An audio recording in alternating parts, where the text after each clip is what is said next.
आप सभी का स्वागत है पवन सक्सेस पॉइंट में। आज के वीडियो में आप सीखने वाले हैं एलसीएम गुणनखंड विधि से कैसे ज्ञात किया जाता है। तो वीडियो में अंत तक जरूर बने रहें। तो चलिए बिना विलंब किए वीडियो में आगे बढ़ते हैं। यदि आप सीखना चाहते हैं कि एलसीएम भाग विधि से कैसे ज्ञात किया जाता है तो उस वीडियो का लिंक नीचे डिस्क्रिप्शन बॉक्स में दे रखे हैं, वहां से आप सीख सकते हैं। तो चलिए कुछ क्वेश्चन लेते हैं और उसका एलसीएम गुणनखंड विधि से निकालने के लिए सीखते हैं। तो यहाँ पर देखिए सबसे पहले हम एक नंबर प्रश्न लिए हैं। इसमें देखिए क्वेश्चन कह रहा है 12 एवं 16 का एलसीएम गुणनखंड विधि से ज्ञात कीजिए। तो यहाँ पर देखिए जो एलसीएम निकालने के लिए कह रहा है वह गुणनखंड विधि से निकालने के लिए कह रहा है। एलसीएम गुणनखंड विधि से निकालने के लिए आपको गुणनखंड आना चाहिए। यदि आपको गुणनखंड नहीं आता है तो उस वीडियो का लिंक डिस्क्रिप्शन बॉक्स में दे रखे हैं, वहां से आप सीख सकते हैं। तो इसमें चलिए सबसे पहले हम गुणनखंड करते हैं, तब जाकर के इसका प्रश्न का आंसर हमें निकल पाएगा। तो सबसे पहले यहाँ पर देखिए 12 दिया गया है, तो 12 का हम गुणनखंड करेंगे, उसके बाद हम 16 का गुणनखंड करेंगे। तो बारी बारी से गुणनखंड कर लेंगे। तो यहाँ पर देखिए 12 है, तो यहाँ पर लिख दीजिए 12 और 12 का गुणनखंड करते हैं। तो ऐसे गुणनखंड कीजिएगा, इसमें 2 से लगाइएगा 6 आएगा, फिर 2 से लगाइएगा तो 3 आएगा, और यह देखिए 12 का गुणनखंड हो गया। अब चलिए इसी प्रकार हम 16 का भी गुणनखंड कर लेते हैं। तो 16 का जब हम गुणनखंड करेंगे तो 16 लिख देंगे, पाई घिस देंगे, और इसमें देखिए 2 से लगाएंगे तो 2 8 16 हो जाएगा, फिर 2 से लगाएंगे तो 2 चौके 8, और फिर 2 से लगाएंगे तो 2 दूना 4 हो गया। तो इसमें देखिए 12 का गुणनखंड भी हम निकालिए और 16 का भी गुणनखंड निकालिए। जब गुणनखंड निकल जाएगा तो आप बारी बारी से क्या कीजिएगा, लिख दीजिएगा। जैसे यहाँ पर देखिए 12 का गुणनखंड जो आया तो यहाँ पर लिख दीजिए 12 बराबर, इसमें देखिए 2 2 आया तो 2 गुना कर देंगे, और यहाँ पर देखिए एक 3 भी आया तो गुना 3 कर देंगे। ठीक उसी प्रकार 16 में भी कर लीजिए। 16 बराबर हो जाएगा, इसमें देखिए 1 2 3 4 2 है, तो इसमें लिख दीजिए 1 2 2 3 4 2 लिख दिए। और इसमें जो आप लिखे हैं इसमें इसको पावर के रूप में लिख दीजिए। तो पावर में कैसे लिखेंगे तो वह समझिए। तो यहाँ पर देखिए जो 12 का गुणनखंड है इसमें 2 है वह 2 बार आया, और 3 जो है वह 1 बार आया। तो इसको हम लिख सकते हैं 2 जो है 2 बार आया, यानी 2 पर पावर हो जाएगा 2, और सभी गुना में है तो यह भी गुना में हो जाएगा। और यहाँ पर देखिए 3 है तो 3 लिख दीजिए, और यहाँ पर देखिए 3 कितना बार आया है तो 1 बार, तो हो जाएगा 3 पर पावर 1। समझ गए। उसी प्रकार आप 16 में भी लिख सकते हैं। तो 16 में देखिए जो 2 है वह 4 बार आया, तो यहाँ पर लिख सकते हैं 2 जो है वह 4 बार आया, तो 2 पर पावर 4, तो हो गया। ये 16 का गुणनखंड को हम पावर के रूप में लिख दिए। ठीक, और इसमें देखिए 2 के अलावा और भी कुछ नहीं है, इसलिए इसमें कुछ भी और ऐड नहीं करेंगे। तो यहाँ पर देखिए हम एलसीएम निकाल रहे हैं, तो यहाँ पर लिख दीजिए एलसीएम। एलसीएम बराबर हो जाएगा, यहाँ पर देखिए सबसे पहले इसमें भी 2 आया है 3 आया है, इसमें क्या है 2 है, तो इसमें देखिए इसमें भी 2 और इसमें भी 2 है, तो सबसे ज़्यादा वाला जो रहेगा वह हम लेंगे, बाकी छोटा वाला को हम छोड़ देंगे हमेशा। तो इसमें देखिए इसमें 2 पर पावर 2 है, यानी 2 जो है वह 2 बार आया, इसमें 2 है 4 बार आया, तो बड़ा है यह, तो यह ले लेंगे 2 पर पावर 4 और गुना कर देंगे। और यहाँ पर देखिए जो 3 है ना वह सिर्फ 1 ही बार आया है, या 3 पर पावर 1 आया और कोई भी नहीं है। जब ऐसा रहेगा तब अकेला है, तो इसलिए 3 पर पावर 1 हम ले लेंगे। ठीक, और इसको क्या कीजिए, अब पावर को तोड़ करके गुना कर दीजिए, तो यह हो जाएगा। यहाँ पर देखिए 2 पर पावर 4 है, तो 2 को हम 4 बार लिख सकते हैं।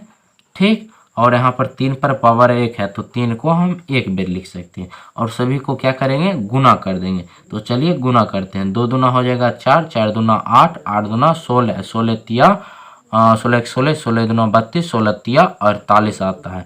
तो जो एलसीएम निकल के आया 12 और 16 का वह आया 48। इसी तरह आप गुणनखंड विधि से एलसीएम ज्ञात कर सकते हैं। और एक बात यहाँ पर ध्यान दीजिए, जब भी आप कोई भी क्वेश्चन का एलसीएम निकालिएगा, जैसे कि यहाँ पर देखिए 12 और 16 का एलसीएम निकाले हम गुणनखंड विधि से, और यही क्वेश्चन को आप क्या कीजिएगा, एलसीएम जब भाग विधि से निकालिएगा तो दोनों का आंसर समान आएगा, 48 ही आएगा। आप इस बात पर ध्यान दीजिएगा। ठीक, अब चलिए एक दो और प्रश्न लेते हैं और उसको हल करके देखते हैं, कुछ बड़ा प्रश्न लेते हैं। ठीक, अब आगे जो 2 नंबर प्रश्न है वह देखिए है 10, 12 एवं 15 का एलसीएम गुणनखंड विधि से ज्ञात कीजिए।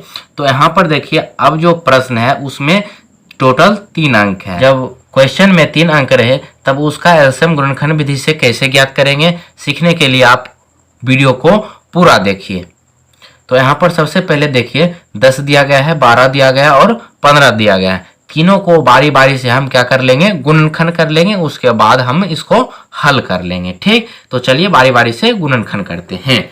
तो यहाँ पर देखिए सबसे पहले 10 है, तो सबसे पहले हम 10 का गुणनखंड कर लेते हैं। तो 10 का गुणनखंड हम करेंगे तो 10 लिख देंगे और इसमें ऐसे कर देंगे। और इसमें देखिए सबसे पहले गुणनखंड में 2 से भाग लगाते हैं, तो 2 से लगाएंगे तो 2 पचे 10 हो जाएगा। तो यह 10 का गुणनखंड आ गया। अब 10 के बाद है 12, तो चलिए 12 का जब हम गुणनखंड करेंगे तो देख लीजिए 12 का गुणनखंड क्या आता है। तो 2 से लगाएंगे 6 आएगा, फिर 2 से लगाएंगे तो आएगा 3।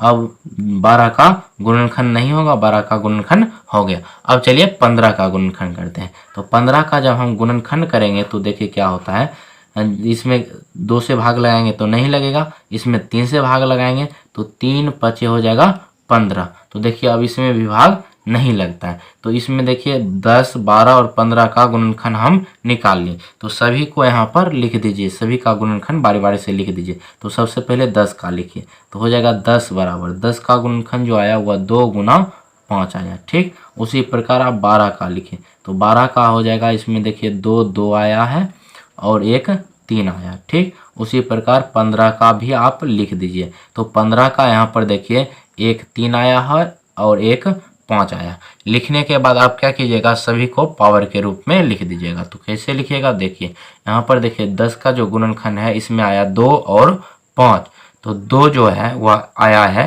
एक बार, इसलिए इसमें हम क्या करेंगे, 2 जो है वह आया एक बार, तो 2 पर पावर हो जाएगा 1 गुना। और 5 देखिए 5 जो है वह एक बार आया, तो हो जाएगा 5 पर पावर 1। ठीक, उसी प्रकार इसमें भी कीजिए, 12 के गुणनखंड में भी कीजिए। तो यहाँ पर देखिए जो 2 है वह आया है 2 बार, तो 2 पर पावर हो जाएगा 2 गुना कर दीजिए 3, 3 आया है एक बार, तो हो जाएगा 3 पर पावर 1। ठीक, अब उसी प्रकार 15 में भी कीजिए। तो 15 में देखिए जो 3 है वह आया है एक बार, तो 3 पर पावर 1 गुना 5, देखिए 5 एक गो है, तो इसलिए हो जाएगा 5 पर पावर 1। ठीक, और इसमें देखिए थोड़ा ध्यान दीजिए, जो संख्या इसमें आया है वह देखिए, इसमें देखिए 2 आया है एगो, और आया है 3 आया है और 5 आया है, मतलब कि 2 भी आया, 3 भी आया और 5 भी आया। ठीक, तो इसमें देखिए अब हमें इसमें एलसीएम निकालेंगे, तो यहाँ पर नीचे हम लिख देंगे LCM बराबर। ठीक, तो 2 जो है वह सबसे ज़्यादा किस में आया, तो इसमें देखिए जो 10 वाला में है इसमें आया है 1, 2 पर पावर 1 है, माने 2 एक बार आया। इसमें 2 पर पावर 2 है, यानी 2 2 बार आया, इसमें 2 नहीं आया। तो सबसे जो बड़ा वाला रहता है उसी को लेते हैं और छोटा वाला को छोड़ देते हैं, छोटा वाला को हम नहीं लेंगे। तो इसमें देखिए जो बड़ा वाला है वह है 2 पर पावर 2, यानी 2 2 बार आया, तो इसी को ले लेंगे, बाकी जो है उसको छोटा वाला को छोड़ देंगे। सभी गुना के रूप में है, इसलिए इसमें भी क्या कर देंगे, गुना कर देंगे। 2 के बाद चलिए 3, तो इसमें देखिए 3 10 के गुणनखंड में 3 नहीं आया, तो इसमें छोड़ देंगे। 12 गुणनखंड में 3 आया है एक बार, उसके बाद 15 के गुणनखंड में भी आया 3 एक बार। जब सभी में एक रंग रहे तो कोई एक लेंगे, बाकी सभी को छोड़ देंगे। तो इसमें देखिए 3 पर पावर 1 है और 3 पर पावर 1 है, दोनों बराबर है, इसलिए एक कोनो लेंगे। ठीक, तो यहाँ पर देखिए एक ले लेते हैं 3 पर पावर 1, उसके बाद देखिए 3 भी ले लिए, अब बचा 5। और यहाँ पर देखिए 10 के गुणनखंड में 1 5 आया है, 12 के गुणनखंड में 5 नहीं आया और 15 के गुणनखंड में 1 5 आया है। तो इसमें भी देखिए दोनों में 1 1 5 आया, इसलिए एक कोनो ले लेंगे और एगो को छोड़ देंगे। तो एगो ले लेते हैं 5 पर पावर 1 ले लिए, और इसको अब चलिए पावर को हटा देते हैं और सभी को बारी बारी से गुना कर लेते हैं, तो एलसीएम निकल जाएगा। तो यहाँ पर देखिए इसको क्या करेंगे, 2 पर पावर 2 है, 2 को 2 बार लिख देंगे। ठीक, उसी प्रकार 3 पर पावर 1 है तो 3 एक बार आ जाएगा। उसी प्रकार 5 पर पावर 1 है तो 5 एक बार आ जाएगा, और सभी को आपस में कर दीजिए गुना। तो यहाँ पर देखिए हो जाएगा 2 दूना 4, 4 तिया 12 और 12 बचे हो जाएगा 60। जो एलसीएम निकला हमें 10, 12 और 15 का वह निकला 60। ठीक, तो यहाँ पर देखिए जो गुणनखंड विधि से हम एलसीएम निकाल रहे हैं यह एक तरीका से निकाल रहे हैं। ठीक, इसका दूसरा भी तरीका आता है। यदि आप इस वीडियो में 1000 लाइक दे दीजिएगा तब हम जा कर के दूसरा तरीका बतलाएंगे। ठीक, तो चलिए अब हम एक और प्रश्न लेते हैं और उसको भी हल करके देखते हैं। अब आगे का 3 नंबर प्रश्न देखिए। 3 नंबर प्रश्न में कह रहा है 20, 160 और 180 का एलसीएम गुणनखंड विधि से ज्ञात कीजिए। तो यहाँ पर कुछ बड़ा वाला हम क्वेश्चन ले लिए हैं, तो इसका हम एलसीएम गुणनखंड विधि से ज्ञात करेंगे। तो आप जानते हैं कि गुणनखंड विधि से एलसीएम ज्ञात करने से पहले हम क्या करते हैं, सभी का गुणनखंड निकालते हैं। तो चलिए सभी का बारी बारी से हम गुणनखंड निकालते हैं। तो सबसे पहले चलिए हम 20 का गुणनखंड निकालते हैं। तो 20 का गुणनखंड निकालने के लिए सबसे पहले हम लिख देंगे 20, इसको हम पाए खींच देंगे और इसका गुणनखंड कीजिए। हमेशा 2 से चालू करते हैं, तो 2 से लगाइएगा 10 दूना 20 हो जाएगा, फिर 2 से लगाइएगा तो आएगा 2 पचे 10 हो गया। अब इसी प्रकार चलिए 160 का निकालते हैं। तो 160 लिख देंगे, पाए खींच देंगे, 2 से लगाएंगे तो 8 दूना 16 और एक 0 उतर जाएगा, फिर इसमें 2 से लगाएंगे तो 40 दूना 80 हो जाएगा, फिर इसमें 2 से लगा देंगे तो हो जाएगा 20 दूना 40। तो इसमें फिर 2 से लगाइए तो 10 दूना 20 और फिर 2 से लगाइएगा 2 पचे 10 हो जाएगा। ठीक, अब चलिए 180 का हम गुणनखंड ज्ञात करते हैं। तो 180 लिख देंगे और इसका भी बारी बारी से ज्ञात करेंगे। तो 2 से लगाएंगे 9 दूना 18, एक 0 आ जाएगा, फिर इसमें 2 से लगाइए तो हो जाएगा 4 दूना 8, एक पर 0 10, तो 5 दूना 10। फिर अब यहाँ पर देखिए 2 से इसमें नहीं लगेगा, तो 2 के बाद आता है 3, तो 3 से लगाएंगे तो आएगा 15 तिया 45, फिर इसमें क्या करेंगे 3 से लगाएंगे तो हो जाएगा 3 पचे 15। तो यह 180 का भी गुणनखंड निकल चुका है। तो गुणनखंड निकलने के बाद हम क्या करते हैं, सभी को लिख देते हैं। सभी का गुणनखंड हम बारी बारी से लिख देते हैं। ठीक, तो चलिए 20 से चालू करते हैं। तो 20 का गुणनखंड हो जाएगा 20 बराबर, इसमें देखिए 2 2 आया तो 2 गो 2 और 1 गो 5 लिख दिए, और उसके बाद 160 है तो 160 का हम लिख देते हैं। तो इसमें देखिए टोटल आया है 2, 1 2 3 4 5 गो 2 आया, तो 5 गो 2 लिख दीजिए, 1 2 2 गो 3 गो 2 4 गो 2 और 5 गो 2, और इसमें एक 5 भी आया है। ठीक, उसी प्रकार देखिए 180, तो 180 में देखिए 1 2 2 गो 2 आया है। ठीक, उसके बाद 2 3 आया है, तो 2 गो 3 आया है, उसके बाद 1 गो 5 आया है। लिखने के बाद सबसे पहले हम क्या करेंगे, इसको पावर के रूप में लिख देंगे। तो सबसे पहले 20 का पावर हम चलिए लिखते हैं। तो इसमें देखिए 2 जो है वह 2 बार आया, तो 2 है 2 बार आया तो 2 पर पावर 2, गुना के रूप में है तो गुना दीजिए, 5 है तो 5 दीजिए, कितना बार आया है 1 बार, तो 5 पर पावर 1 हो जाएगा। ठीक, उसी प्रकार 160 का भी लिख लीजिए। तो यहाँ पर देखिए 2 जो है वह 5 बेर आया, तो 2 है 5 बेर आया यानी 2 पर पावर 5, गुना कर देंगे, और यहाँ पर देखिए 5 जो है वह 1 बार आया तो 5 पर पावर 1 हो जाएगा। ठीक, उसी प्रकार हम 180 का भी लिख देंगे।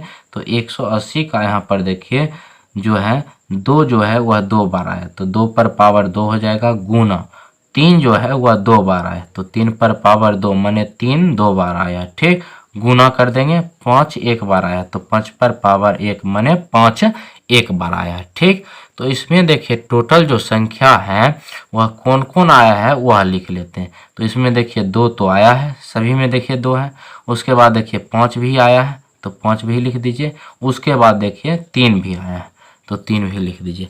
लिख दिए। अब हम एलसीएम निकाल रहे हैं, तो यहाँ पर लिख दीजिए एलसीएम, एलसीएम बराबर। ठीक, तो यहाँ पर देखिए सबसे पहले 2 लेते हैं, तो इसमें जो सबसे ज़्यादा बार 2 आया होगा वही हम 2 लेंगे और बाकी छोटा वाला को छोड़ देंगे। छोटा वाला को हम कभी भी नहीं लेते हैं, बड़ा वाला को लेंगे। तो यहाँ पर देखिए इसमें 2 जो है वह 2 बार आया, इसमें 2 जो है वह 5 बार आया, और इसमें 2 2 बार आया। तो ये तीनों में सबसे ज़्यादा जो 2 है वह 2 पर पावर 5 यानी 2 जो है वह 5 बार आया। तो सबसे बड़ा वाला लेंगे, बाकी दोनों छोटा वाला को छोड़ देंगे, तो हो जाएगा 2 पर पावर 5। ठीक, उसी प्रकार अब देखिए 2 के बाद आएगा 3, 2 हो गया, अब 3, तो 3 देखिए इसमें 20 के गुणनखंड में 3 नहीं आया, 160 के गुणनखंड में भी 3 नहीं आया, 180 के गुणनखंड में आया है 3, वह आया है 3 पर पावर 2 यानी 3 जो है वह 2 बार है। यह तीनों में देखिए जो 3 है वह सिर्फ और सिर्फ 1 में आया है, इसलिए उसी को हम लिख देंगे, तो हो जाएगा 3 पर पावर 2। ठीक, तो 3 भी हो गया, अब बचा 5, तो 5 जो देखिए इसमें भी एक 5 आया है, इसमें भी एक 5 आया है, इसमें भी एक 5 आया है, तीनों में देखिए एक अक्के हुआ है, इसीलिए कोई एक ले लेंगे, बाकी 2 गो को छोड़ देंगे। जब भी सभी में बराबर आए तो कोई एक ले लेंगे और बाकी को छोड़ देंगे, सभी लेने का कोई ज़रूरी नहीं है। ठीक, तो एक हम ले लेते हैं, 5 पर पावर 1 हो जाएगा। ठीक, अब इसको चलिए पावर को हटाते हैं और सभी को गुना करके लिखते हैं। तो यहाँ पर देखिए जब पावर हम हटाएंगे तो 2 पर पावर है 5, तो हो जाएगा 2 5 बार, तो 1 2 3 4 5, 2 जो है वह 5 बार लिख दिए। 3 पर पावर 2 है यानी 3 जो है वह 2 बार हो जाएगा। उसके बाद देखिए 5 जो है वह 1 बार है, तो 1 बार लिख देंगे। ठीक, और सभी को हम गुना कर देंगे, तभी जा कर के हमें एलसीएम प्राप्त होगा। तो यहाँ पर देखिए, तो 2 को 2 से गुना करेंगे 4, 4 दूना हो जाएगा 8, 8 दूना हो जाएगा 16, 16 दूना हो जाएगा 32। अब 32 को 3 से गुना करेंगे तो आएगा 96, 32 गुना 3 हो जाएगा 96, 96 को जब हम 3 से गुना करेंगे तो आएगा 288। ठीक, और 288 को जब हम 5 से गुना करेंगे तो हमें प्राप्त होगा 1440। ठीक, तो यहाँ पर देखिए जो हमें एलसीएम निकला है वह निकला है 1440। ठीक, तो किस किस का एलसीएम निकला है, 20 का, 160 का और 180 का एलसीएम जो निकला है वह निकला है 1440। तो आप गुणनखंड विधि से एलसीएम निकालने के लिए सीख चुके हैं। तो यहाँ पर देखिए थोड़ा समझिए, जो 1440 आया यह तो एलसीएम निकला, इसको हम यह भी कह सकते हैं कि यह सबसे छोटी संख्या है जिसमें 20 से, 160 से और 180 से भाग लग जाएगा। तो आप आज के वीडियो में सीख चुके हैं एलसीएम गुणनखंड विधि से कैसे ज्ञात किया जाता है। तो इस वीडियो को कर दीजिए लाइक, और इसी तरह के गणित का वीडियो सीखने के लिए हमारे चैनल को कर लीजिए सब्सक्राइब। इसी के साथ मिलते हैं अगले वीडियो में किसी नए टॉपिक के साथ, तब तक के लिए जय हिंद।